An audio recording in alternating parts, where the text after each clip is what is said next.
The title of this is A New Religion Coming to Town.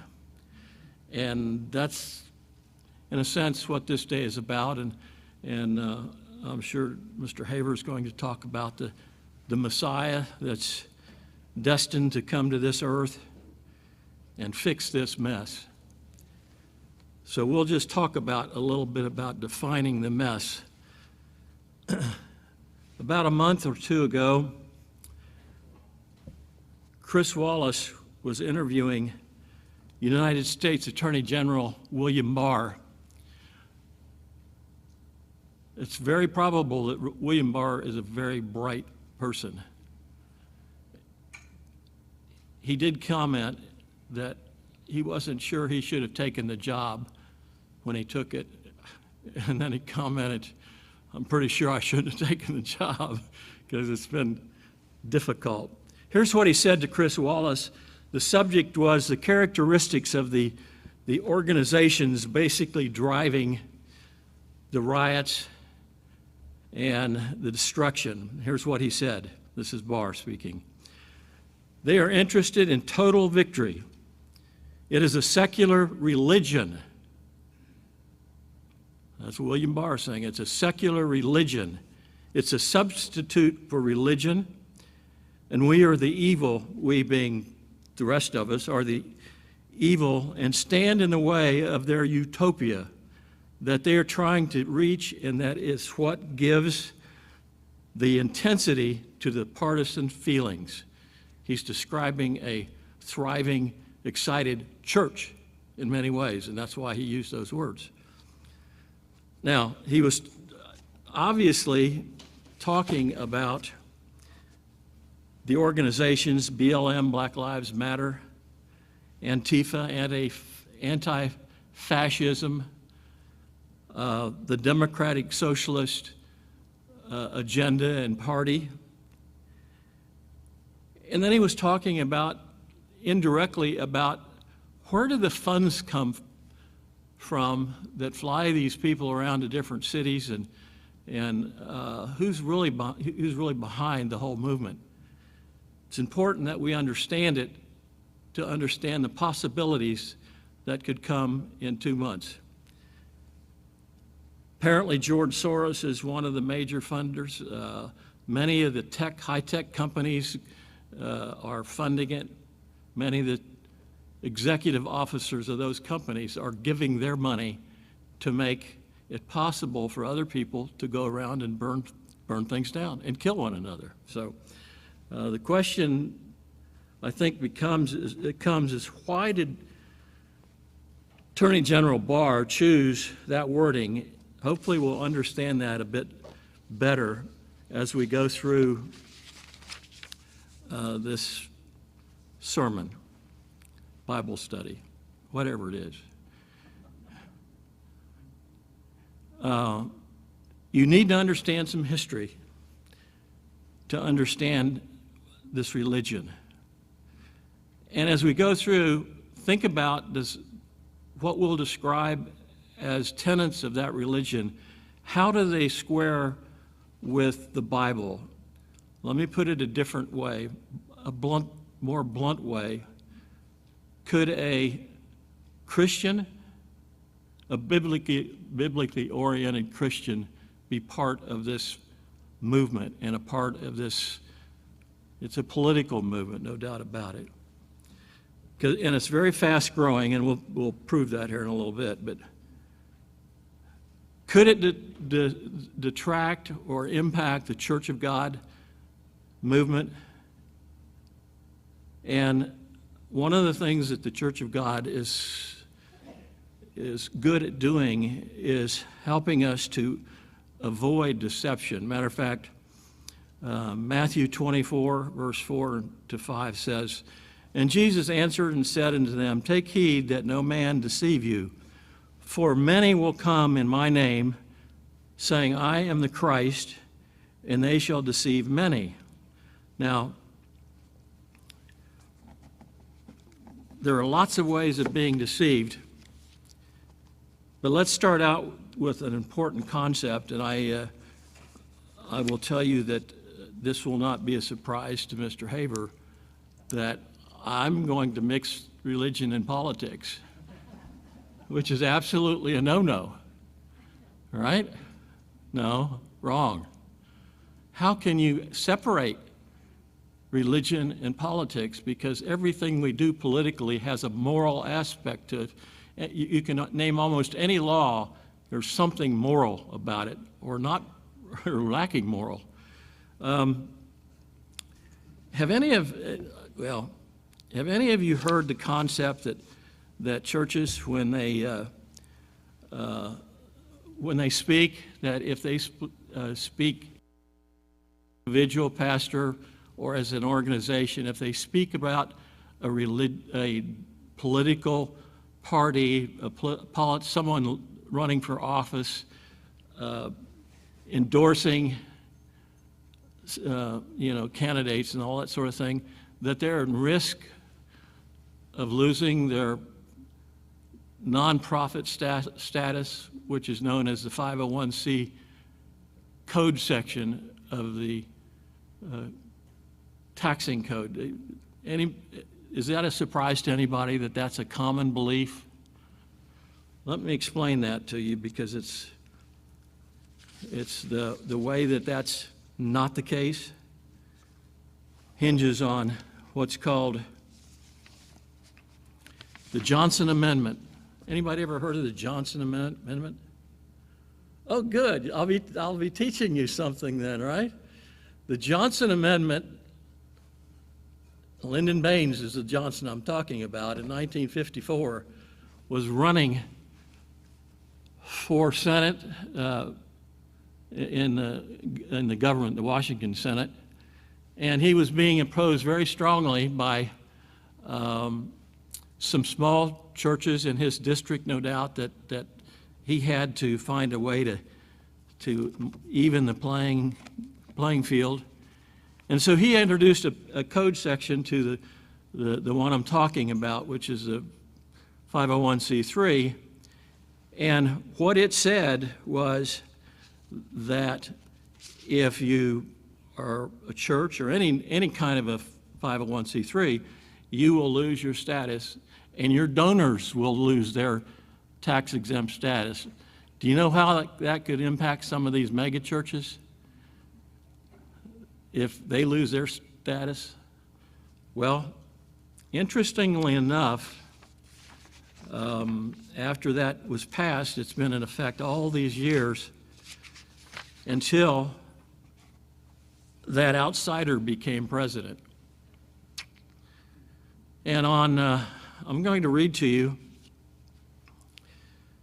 this is Executive Order 13798. You can get it on the internet just by typing Executive Order. And it was President Trump's, perhaps his first executive order. I'm not sure about that, but I'm going to read parts of it to you, because in essence, his executive order does away with the Johnson Amendment, which punishes churches and nonprofits. Probably I'll read it and then suggest to you what motivated this. This was signed on May the 4th, 2017. It's titled, Promoting Free Speech and Religious Liberty. The President, by the Constitution and laws of the United States of America, it shall be the policy of the executive branch to vigorously enforce federal laws robustly protecting the religious freedom. The founders envisioned a nation in which religious voices and views were integral to a vibrant public square, and in which religious people and institutions were free to practice their faith without fear of discrimination or retaliation from the federal government. Perhaps he was motivated by what happened to the 501c3 applications by the Tea Party. Do you remember that? Where that they were very slow in coming, and it turned out they all were sent to Cincinnati and thrown in somebody's closet, whatever it was. It was intentionally hurting people that had a right to it.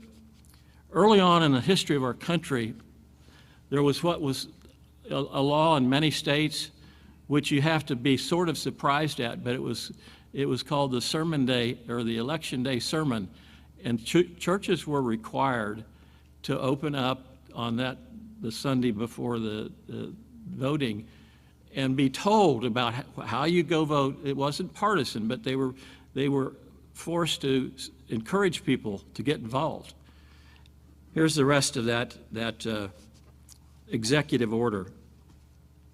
Respecting religious and political speech, it says, the Department of Treasury does not,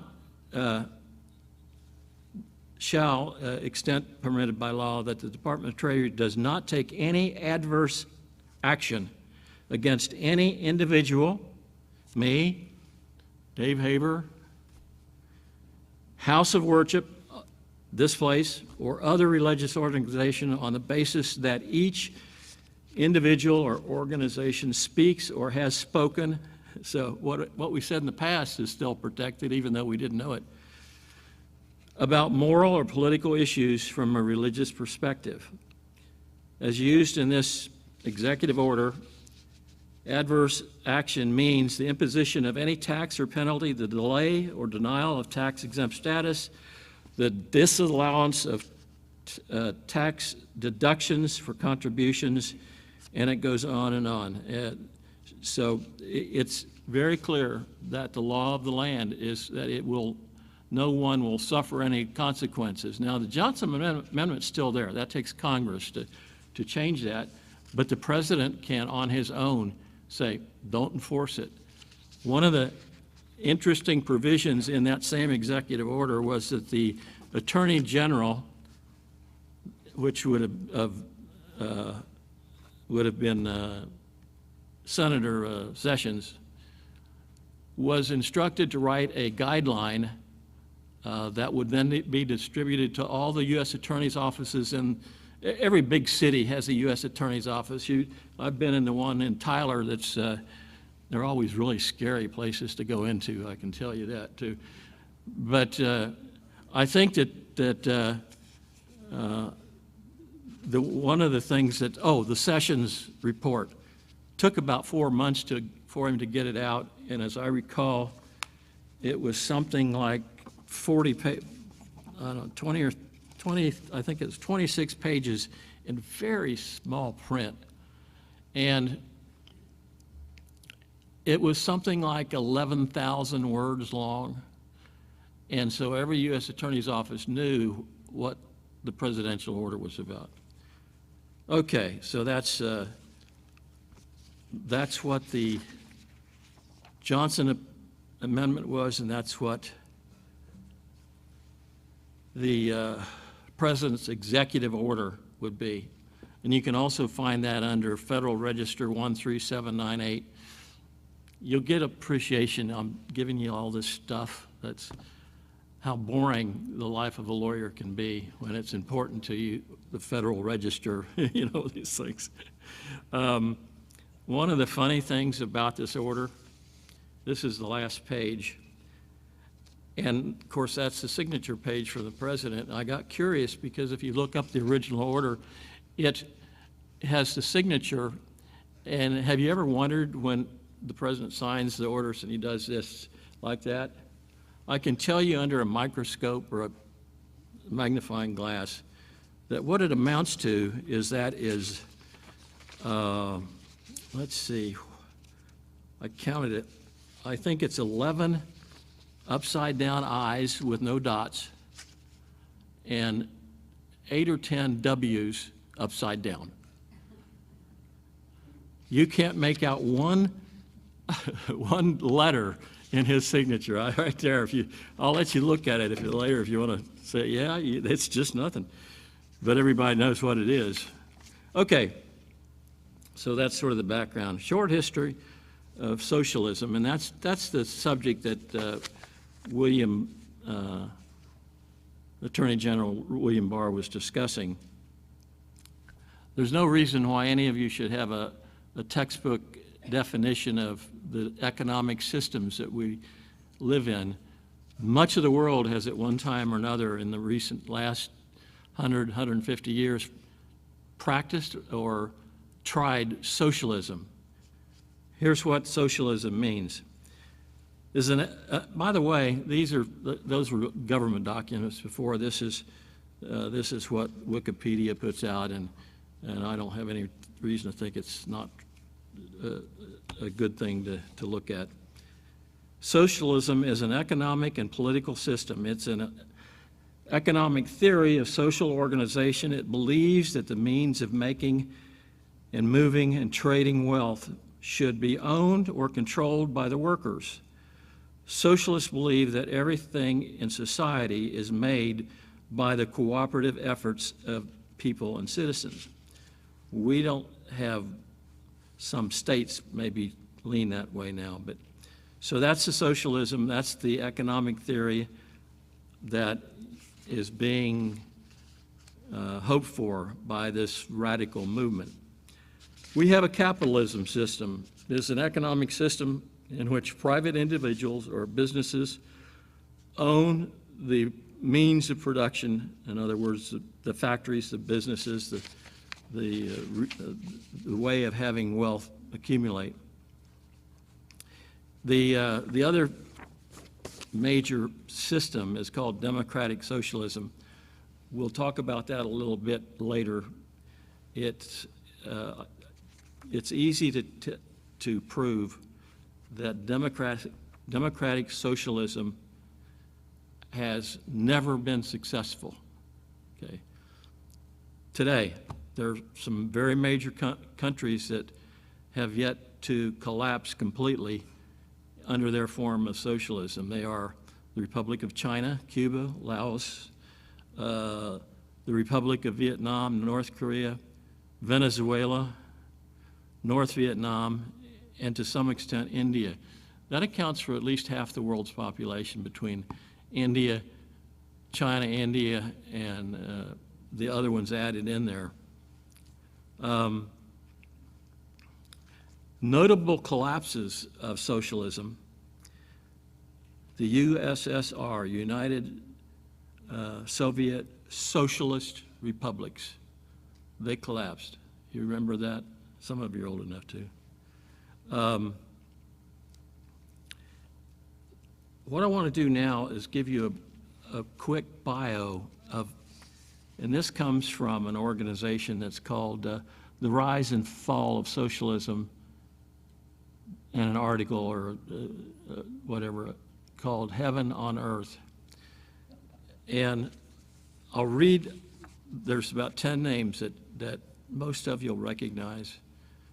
The first one is, but I'm going to read it in backwards order because you're going to be hopefully really stunned when we talk about the first person that was given credit for inventing socialism.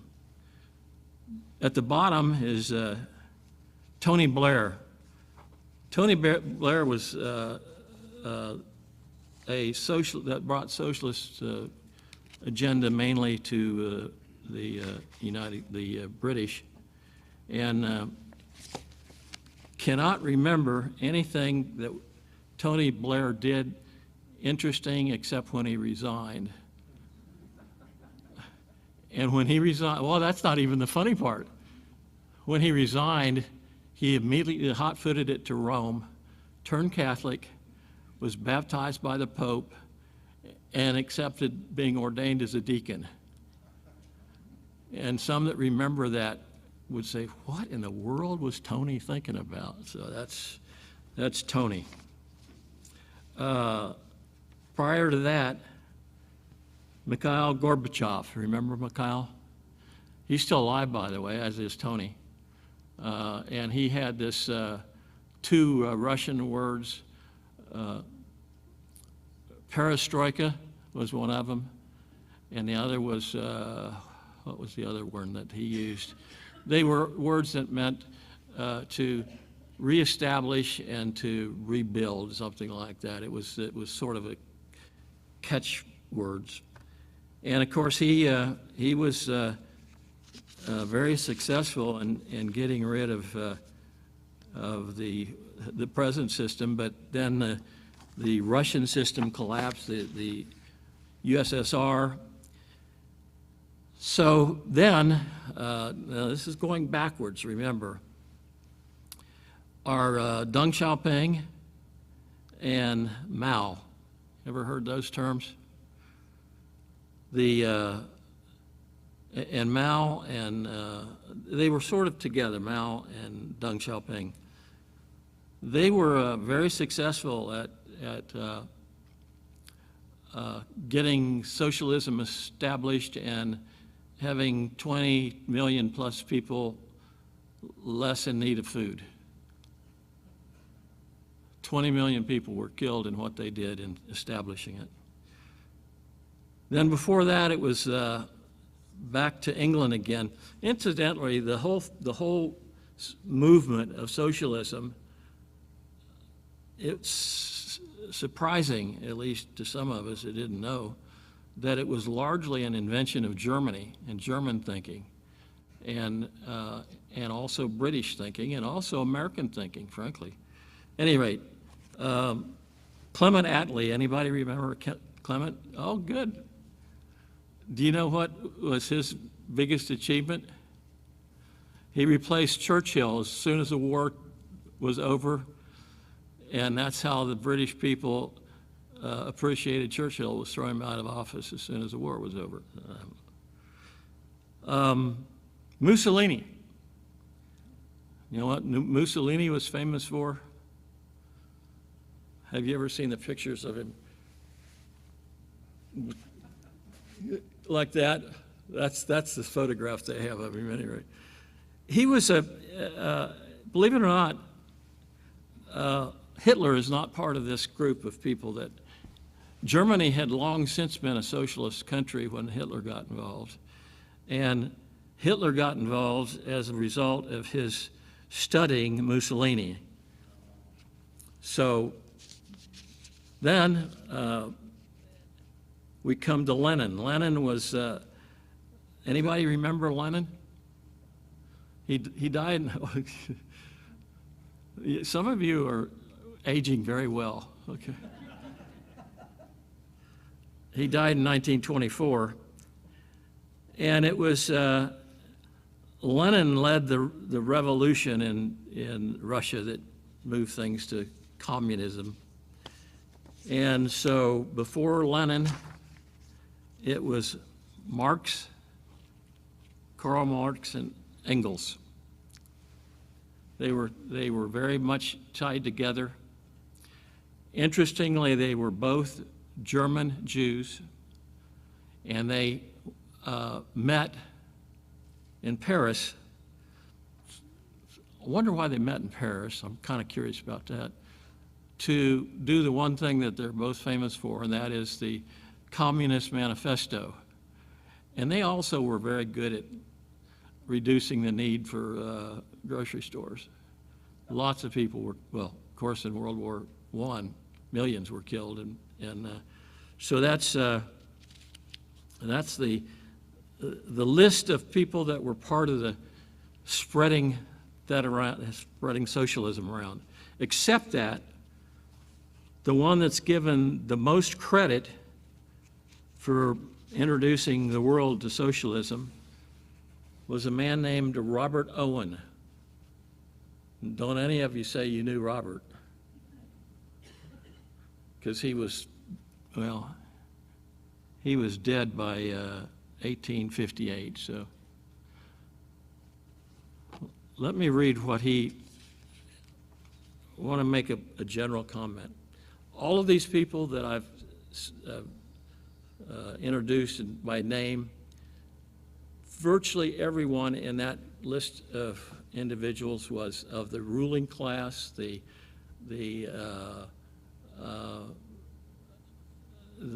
educated, the well-to-do, and they seemingly all had a lot of time on their hands to do these things that they wanted. It was not a bunch of normal people like all of us are normal, except most of us are normal anyway, including this man, Robert Owen. Robert Owen was from Britain, from England, and he was a career politician in England, and he did some really interesting things. He brought some real reforms. You know, it was a revolutionary industrial revolution that was taking place, and he made some reforms to help the people with the working conditions. One was for the minimum age limit of 10, which meant they were working people in factories that were less than 10. And he changed the working day from 14 to 10 hours. He did some good things. I won't take that away from him. But then what he did was he took his money and he went to a little town in Indiana called New Harmony, where he bought roughly 1,000 acres in a town that was already there, set up an experiment. And the experiment was to see if his concept of a good economic system would work. And he's given credit as being the first to really institute it on any level. That's the problem is, and I have to read this, and this is sort of the last thing that need to read, is that he had, and what I'm going to read to you is out of one of these. I think it was the World Institute, World Politics, and he actually, what was startling about that, you know, in Matthew 24 it talks about there will be those that come and say that he was the Christ, and we sometimes would look at that phrase and say, what does that mean? Well, this particular individual said that he was the second Messiah. He claimed to be, and he wasn't a nut job, as you can probably tell, but he said he was an equivalent of the second Messiah, and that the problem with Christ is he didn't know all the things that Robert Owen did. And so he was actually claiming to be a second resurrection of Christ. Here's what he did.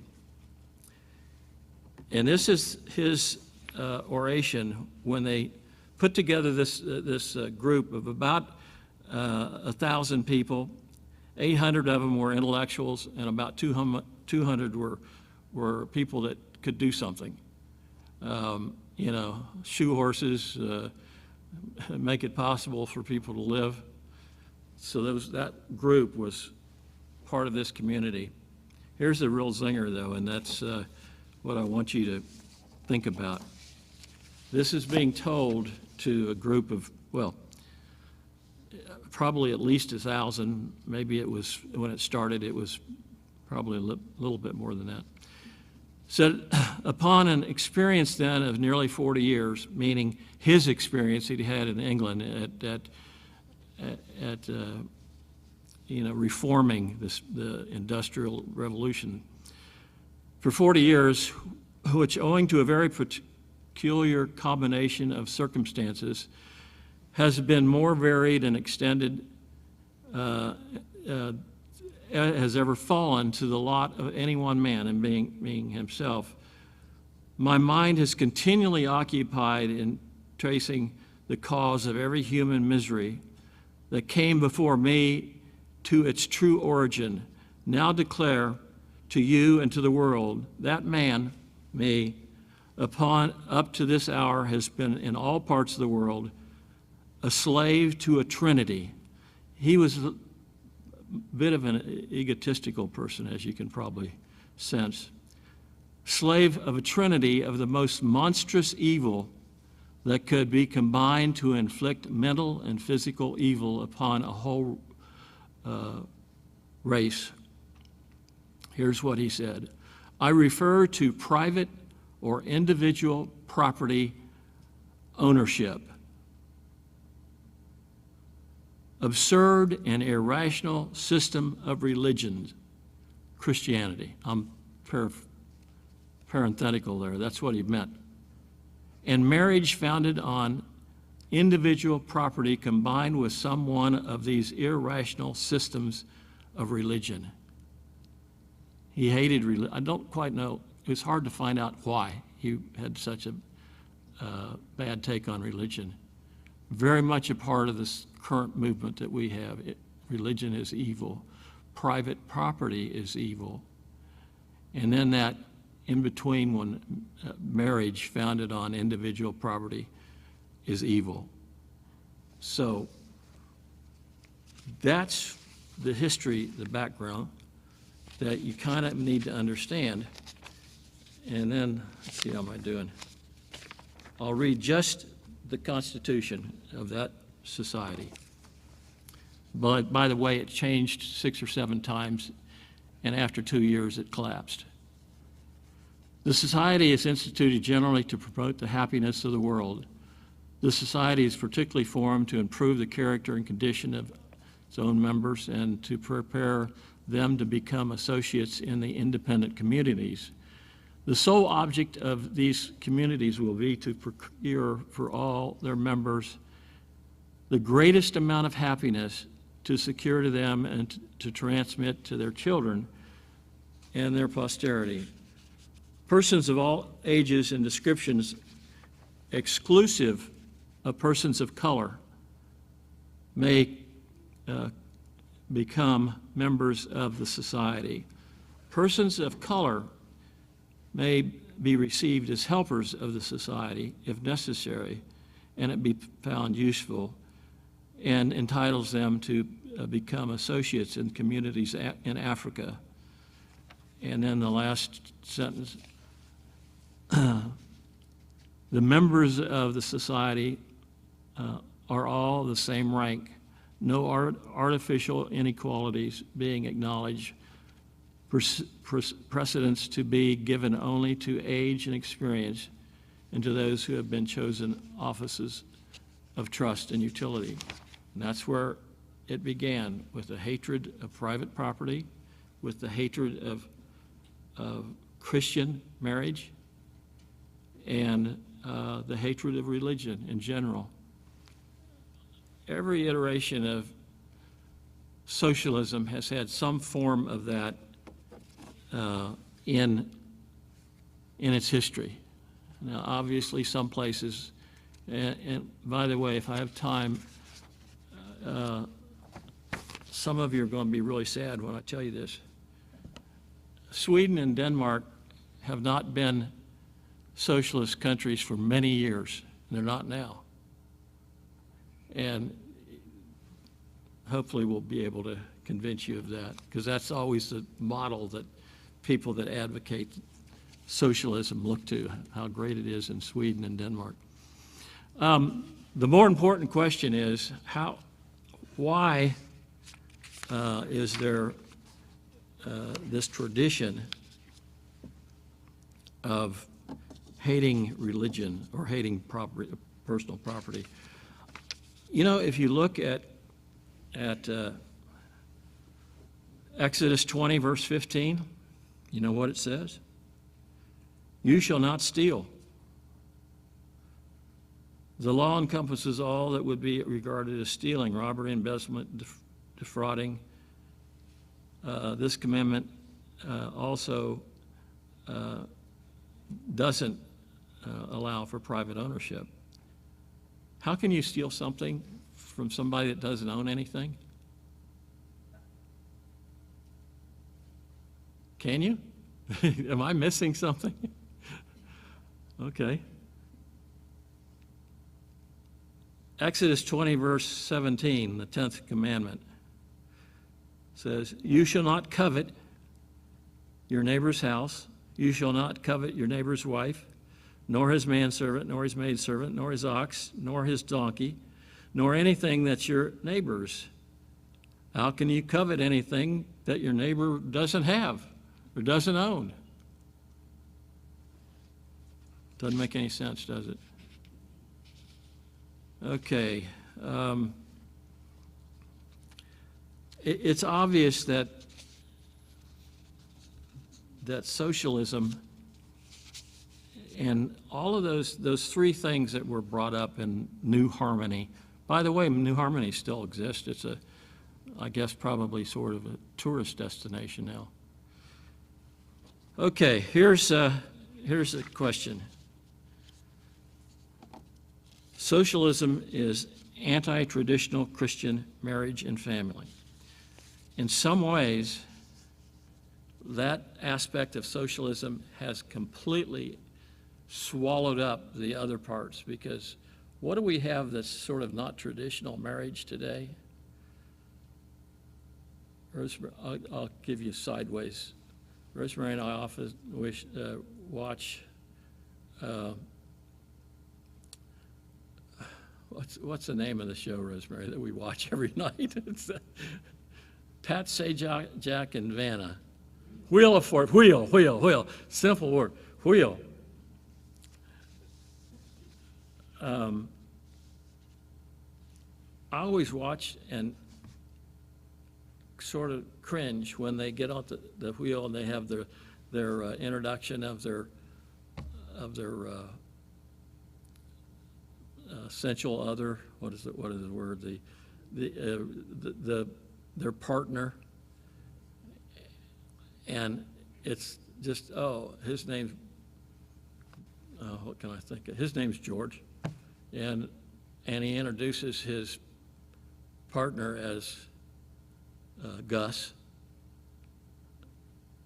We've already destroyed marriage to the extent that it's not Christian, and there's too many scriptures that obviously say, for example, the fifth commandment, it says, honor your father and your mother.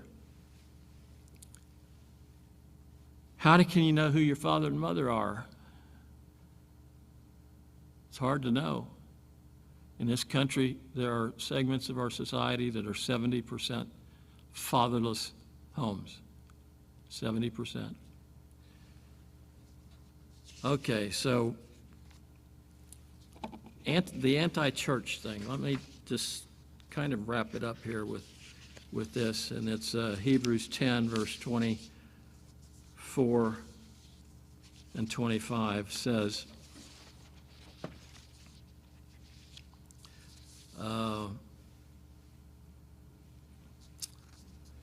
let us consider one another in order to stir up love and good works, and let us think about each other and help each other to show love and do good works, not forsaking the assembling of ourselves together, as the manner of some is, but exhorting one another, and so much more as you see the day approaching. I'm probably this is the choir that's hearing this, but it's, I think, extremely important for our sakes to realize that we need fellowship, and I'm very glad to see the room basically full today, that without that, you just have such a difficult time if you can't fellowship with others that you know think the way you do and won't think you're goofy if you say so and that sort of thing. It's really helpful to fellowship, and in essence, it's I'll say it's close to commanded. I want to finish up with reading, let's see here. I had these so well organized at one point this morning. Here it is. Okay. Matthew 20, let's turn to Matthew 24, verses 24 through 27 first. 24. Okay. For there shall arise false Christs and false prophets, and shall show great signs and wonders, insomuch that, if it were possible, they shall deceive the very elect. Behold, I have told you beforehand. Wherefore, if they shall say unto you, behold, he is in the desert, go not forth, and behold that he is in a secret chamber, believe it not. For as the lightning comes out of the east and shines even unto the west, so shall also the coming of the Son of Man be. That's obviously describing the utopia that's to come. And even if we call it the world tomorrow, it's a utopia, right? And here's just an article called The Myth of Utopianism. 2017 article says the 18th century was a period of history in which the self-enlightened prophets of enlightenment had a blind faith in the ideas of establishing a perfect society. The firmly believed is essentially goodness and benevolence of man free from all contradictions. Says the religious foundations of the early American colonists were established by the Massachusetts Bay Colony in 1630. They tried socialism, by the way, and it didn't work there either. And then the next paragraph, it says, this is from the famous Frenchman that came to America and wrote Democracy in America. And he stresses that what makes America great is its genuine religious fervor. Liberty cannot be established without a moral basis, enlightened by faith in the eternal truths of the Judeo-Christian tradition. If only our present-day statesmen and academics would see that America's greatness lies not only in the arrogance of a few, but in the laxity of the morals of the general population. And history's demonstrated that attempts to create a perfect society on earth have proved to be entirely illusory and dehumanizing. There is not the slightest chance that this country will be God's chosen country in the sense of what it's been able to accomplish in terms of Christianity and the spread of Christianity. And it's, I think it's really important that we think about how life might be if the rioters win. Not a pretty sight. But we all know that Jesus Christ, and Dave's around here somewhere, Dave, is coming back. And that's a wonderful thing, and we're so blessed to know that. And with that, I'll close with prayer. Loving Father, we do look to you, and we are so thankful, Father, that we live in a land of relative peace, of freedom, of rights that have been guaranteed, and help us to realize it's our responsibility to try and spread your word the best that we can in whatever organization we're in, or even individually, but that we do have to be strong until the end, either the end when Jesus Christ comes and makes it all, straightens it all out, or we actually have our lives shortened, and that we come to you in the sense of being able to be part of your kingdom at the time that you resurrect and return to this planet. Thank you, Father, and we ask for your blessing now on the rest of this day, and we thank you in Jesus Christ's name. Amen.